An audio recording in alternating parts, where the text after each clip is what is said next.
네, 뜨거운 감자 확인하고 오셨습니다. 저희 제작진이 참 감동을 받았어요. 저희가 오늘 불금의 치맥이지 하면서 불금에 맞는 치킨 이벤트를 즉석에서 한번 해봤는데 정말 많은 분들이 TV를 보고 계신다라면서 저에게 인증사진을 보내주셨습니다. 샵 2034로 인증사진, TV 시청의 인증사진을 보내주신 분들이 정말 많아서요. 저희가 첫 번째 끝번호 6082님. 불금에 치킨 먹을 수 있을까요? 라면서 제가 이제 담긴 화면을 보내주셨는데 당연히 드실 수 있죠. 저희 제작진이 너무 감사한 마음에 오늘 치킨 교환권 전해드리도록 하겠고요. 그리고 두 번째는 5895님께서 달릴까 말까를 보시면서 어울리나요? 라고 보내주셨는데요. 너무 잘 어울리고요. 제가 김진호 매니저님께도 연락드렸습니다. 너무 감사하다며 이 많은 팬들 또 시청자분들이 저희 곁에 계시다라는 걸 또 확인할 수 있는 시간이었어요. 오늘 불금에 여러분들 치킨 받아가시라고 이렇게 TV 시청 이벤트 하고 있고요. 사실 저희가 두 분만 꼽을까 했는데 너무 많은 분들이 보내주셔서 계속해서 1부, 2부 동안 저희가 선정을 해서 치킨 교환권 드리도록 하겠습니다.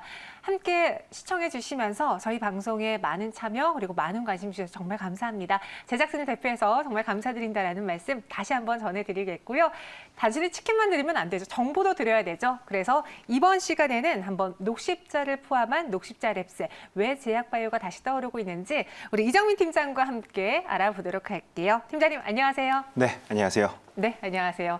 이제 아마 또 계속 샵 2034로 팀장님의 사진이 담긴 인증샷이 올 것 같은데 중요한 거는 그래도 뭐니 뭐니 해도 종목이죠. 그리고 맞습니다. 오늘 녹십자 랩셀이 급등을 해서 저희가 이 종목에 대해서 이야기를 나눠보겠습니다. 아티바의 미국 상장이 부각되고 있는데 어떤 회사길래 녹십자 랩셀까지 끌어올린 거예요? 네, 맞습니다. 그 아티바라는 종목이 네. 오늘따라 뉴스가 굉장히 좀 많이 생산이 되고 있습니다.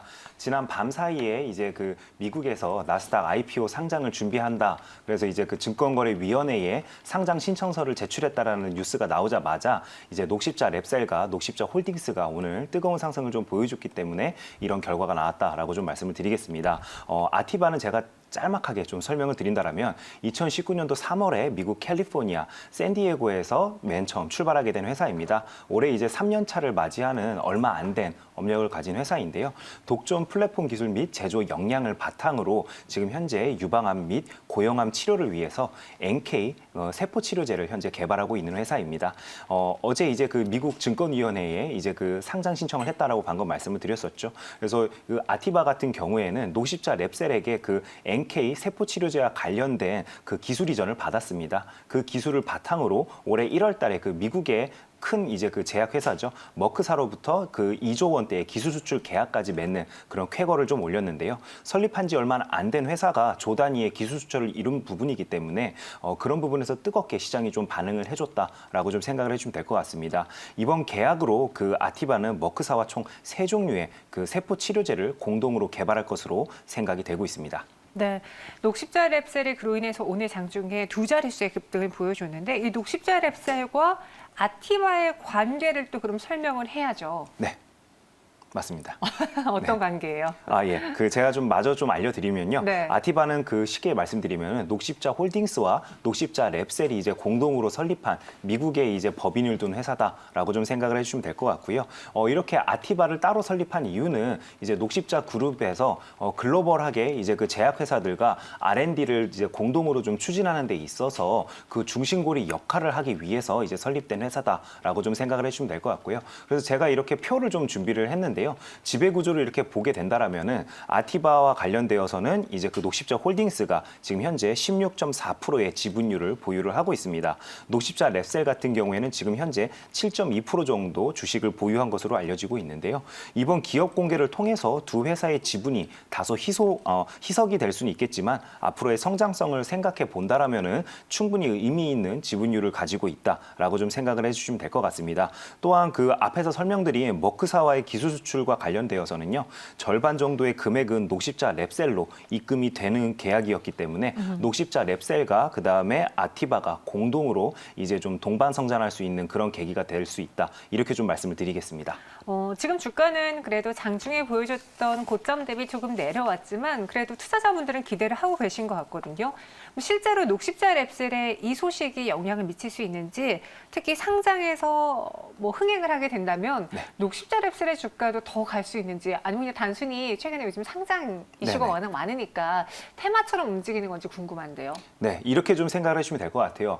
테마성도 약간은 가지고 있고요. 그다음에 실제로 이것이 모멘텀으로 작용할 가능성도 높다라고 일단은 좀 말씀을 드리겠습니다. 지금 현재 주식시장을 지배하는 테마는 두 가지가 있습니다. IPO와 관련된 테마가 하나 있을 거고요. 또 한 축은 바로 정치인과 관련된 테마주로 말씀을 좀 드릴 수 있을 것 같은데요. 일단 지금 현재 나스닥 시장에 상장을 한다는 것 자체가 굉장히 시장에서 좋아할 만한 뉴스이기 때문에 충분히 그 끼를 발휘할 만한 그런 순간이 되었다라고 좀 이해를 해주시면 될 것 같습니다. 특히나 그 아티바는 이미 해외 시장의 성장을 염두에 두고 해외 캐피탈, 벤처 캐피탈로부터 이제 그 자금도 유치를 미리 받아놨습니다. 그래서 시리즈 A와 시리즈 B까지 지금 현재 그 총 토합해서 총 2,300억 원 정도의 투자 유치를 현재 받아놓은 상황입니다. 그리고 또 최근 바이오 업계에서 그 NK 세포 치료제와 관련되어서 굉장히 이슈가 많이 되고 있습니다. 워낙 또 뜨거운 이슈 중에 하나가 바로 이 NK 세포 치료이기 때문에 워낙 그 벤처 캐피탈 입장에서도 충분히 큰 금액을 이렇게 베팅할 정도로 매력을 많이 느끼고 있다. 이렇게 좀 생각을 해주시면 될 것 같고요. 그다음에 그 현재 제대열 NK 세포 치료제 관련해서는 병용 임상이 지금 현재 미국에서 진행 중에 있습니다. 그리고 또 올해 하반기에는 유방암 NK 세포 치료제도 임상을 현재 신청할 것으로 알려지고 있기 때문에 앞으로의 성장성이 더욱더 기대가 된다. 이렇게 좀 말씀을 드리겠고요. 그다음에 현재 녹십자 랩셀이 네. 그 아티바에게 그 기술 이전을 하면 그다음에 아티바가 다시 글로벌 제약사에게 기술을 수출하는 그런 지금 현재 모양새의 그 비즈니스 플랫폼을 가지고 있기 때문에 당연히 녹십자 랩셀의 주가에도 앞으로도 굉장히 좋은 역할을 할 수 있다. 이렇게 좀 말씀을 드리겠습니다. 네. 이렇게 녹십자 랩셀과 아티바의 연관 그리고 그로 인해서 오늘 시장의 주목을 받았다라고 저희가 전해드렸는데 마침 채팅방에 은님이 그러면은 녹십자 랩셀뿐 아니라 녹십자도 같이 갈 수 있을까요? 라고 문의를 주셨는데 녹십자도 물론 이 이슈가 있지만 사실 주주분들이 가장 기대하는 거는 뭐 러시아 백신 혹은 네. 여타 다른 백신의 CMO 계약 소식을 가장 기다릴 것 같아요. 혹은 뭐 항체 치료제 이슈도 있고요. 녹십자를 둘러싼 우리가 봐야 되는 것들 무엇이 있을까요? 네, 일단은 녹십자와 관련되어서는 작년에 워낙 좀 말들이 많았습니다. 그래서 올해는 어떻게 보면은 다소 조금 뭔가 이렇게 좀 이슈가 될 만한 뉴스들은 좀 잠잠한 측면이 좀 있었는데요. 네. 그럼에도 우리가 지금 현재 녹십자를 바라봐야 될 이유는 굉장히 많습니다. 그중에서도 제가 대표적으로 한 두 가지 정도를 시청자 여러분들께 좀 말씀을 드리고 싶은데요. 일단은 녹십자 같은 경우에는 첫 번째로는 바로 모더나와 관련된 이슈가 있다라고 좀 말씀을 드리겠습니다. 이미 모더나와 관련되어서는 동사가 이제 유통을 이제 담당하게 되는 측면도 있고요. 그다음에 이제 그다음에 두 번째로 또 말씀드릴 부분은 바로 당연히 코비박을 좀 말씀을 드릴 수 있을 것 같습니다. 코비박이라는 백신이 다소 좀 낯선 분들이 계실 것 같은데요. 바로 러시아에서 생산하는 이제 그 어떻게 보면은 세 번째 허가를 받은 바로 코로나19 백신이다라고 좀 생각을 해주시면 될 것 같습니다. 이 코비박과 관련되어서 이 관계자들이 지난달 바로 3월 20일 날 한국을 방문을 했습니다. 한국에 방문을 해서 이제 녹십자에도 방문을 한 것으로 현재 알려지고 있는데요.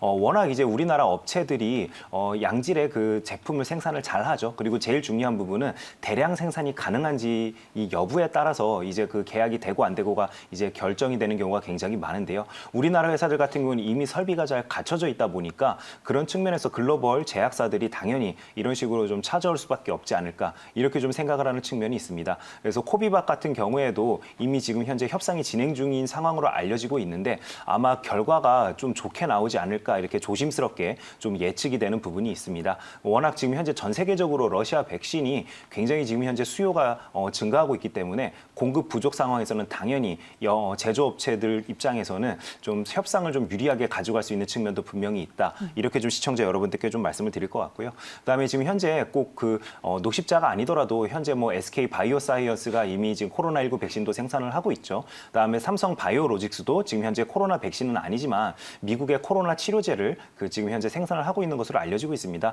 그러다 보니까 최근에 어쨌든 제약 바이오 업체들이 전반적으로 주가가 좀 많이 눌리는 모양새를 좀 보여줬습니다. 하지만 이런 이야기가 계속 좀 흘러나온다라면은 코스닥 지수도 이제 어쨌든 한 단계 업그레이드가 좀 되려면은 결국에 제약 바이오 업체들 주가도 좀 상승을 해야 되기 때문에 그렇죠. 동반되어서 녹십자의 주가도 다시 한번 좀 상승할 여력이 충분히 있다라고 시청자 여러분들께 좀 말씀을 드리겠고요. 가장 큰 이제 이슈 중에 하나는 좀 마지막으로 좀 설명을 드린다라면은 당연히 이제 그 독감 치료제, 독감 백신을 좀 말씀드릴 수 있을 것 같아요. 지금 SK 바이오사이언스가 코로나19 백신 생산을 위해서 지금 독감 백신 생산을 더 이상 안 한다라고 이야기를 하고 있죠. 그렇기 때문에 물론 올해까지만 그렇게 하겠다라는 이야기로 지금 현재 이야기가 퍼져나오고 있지만 그러면 녹십자는 지금 현재 독감 백신을 계속 생산을 하고 있습니다. 그렇기 때문에 올해 같은 경우에는 우리나라에서 무난하게 독감 백신 점유율도 50% 이상을 차지할 것이기 때문에 동사의 실적은 하반기로 갈수록 무조건 좋아질 수밖에 없다. 이렇게 좀 말씀을 드리겠습니다. 하반기로 갈수록 실적이 더 좋아질 것이다라고 했고요. 그럼 항체 치료제 최근에 어떤 해외에서의 글로벌 임상의 경우에는 실패했다는 소식 때문에 녹십자도 그날 같이 좀 주가가 밀렸었거든요. 네. 근데 녹십자의 항체 치료제와는 별개로 봐야 된다라는 뉴스를 보았는데 이정민 팀장님 맞는 건가요?